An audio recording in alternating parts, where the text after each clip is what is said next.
English paragraph my school common room, অর্থাৎ আমার বিদ্যালয়ের কমন রুম।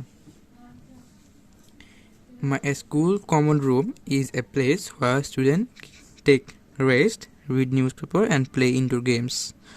অর্থাৎ বিদ্যালয় কমন রুম হলো এমন একটি জায়গা যেখানে শিক্ষার্থীরা বিশ্রাম নেয়, সংবাদপত্র পড়ে এবং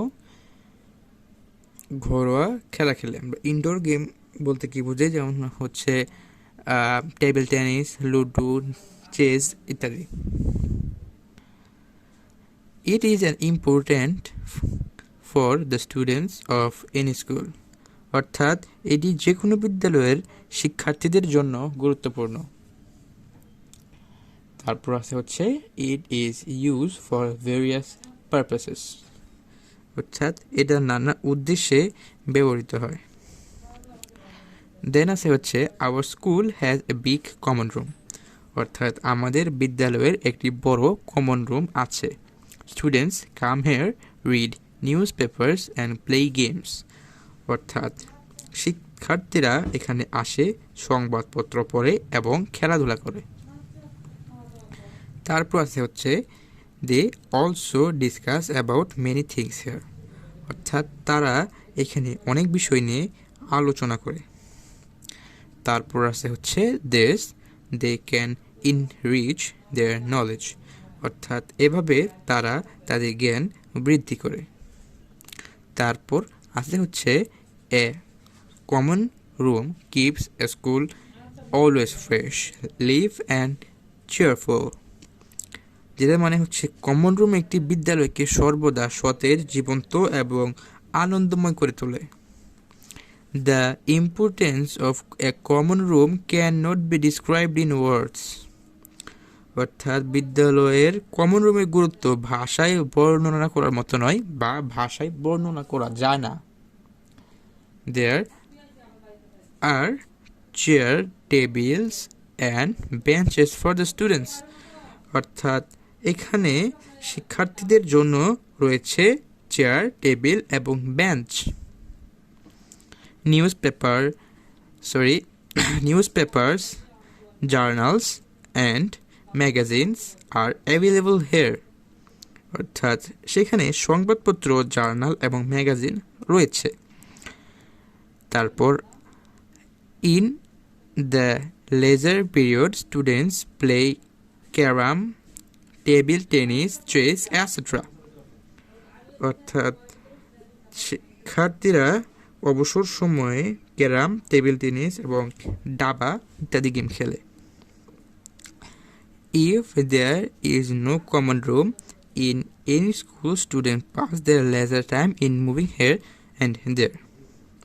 অর্থাৎ কোনো স্কুলে যদি কমন রুম না থাকে তাহলে শিক্ষার্থীরা এদিক ওদিক ঘুরিয়ে বেরিয়ে তাদের মূল্যবান সময় নষ্ট করে। তারপর আসতে হচ্ছে having a common room students of our school can use the time properly. অর্থাৎ একটি কমন রুম থাকায় আমাদের বিদ্যালয়ের শিক্ষার্থীরা তাদের সময়কে যথাযথভাবে ব্যবহার করতে পারে। তারপর it gives us pleasure and reflection. অর্থাৎ এগুলো আমাদেরকে আনন্দ এবং রিফ্লেকশন মানে হচ্ছে বিনোদন দিয়ে থাকে। A school common room plays a vital role removing the monotony of the students. অর্থাৎ এটি বিদ্যালয়ের কমন রুম শিক্ষার্থীদের একঘেয়েমি নিবারণে গুরুত্বপূর্ণ ভূমিকা পালন করে। মনোটনি এই শব্দটার সাথে আমরা প্রায় সবাই পরিচিত নই। মনোটনি মানে হচ্ছে একঘেয়েমি, আমরা একঘেয়ে শব্দের সাথে পরিচিত, একঘেয়েমি শব্দের সাথে আমরা পরিচিত।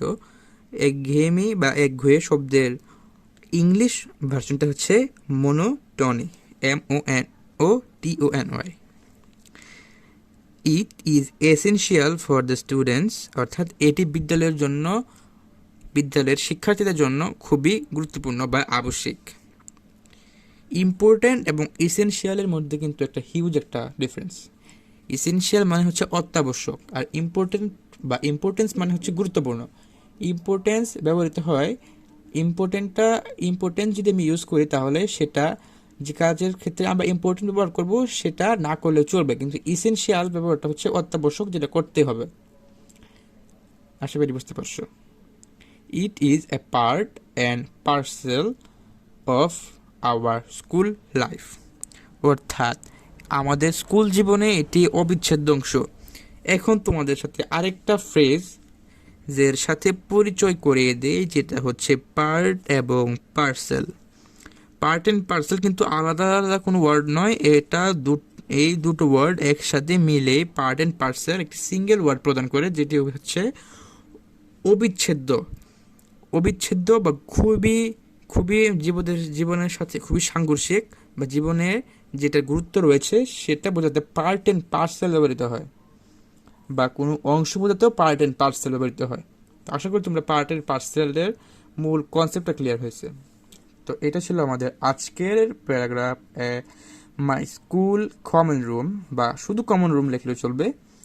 তো এই প্যারাগ্রাফটি আপনাদের কাছে কেমন লাগলো জানি না, আমি আপনার সর্বোচ্চটা দিয়ে বোঝানোর চেষ্টা করলাম।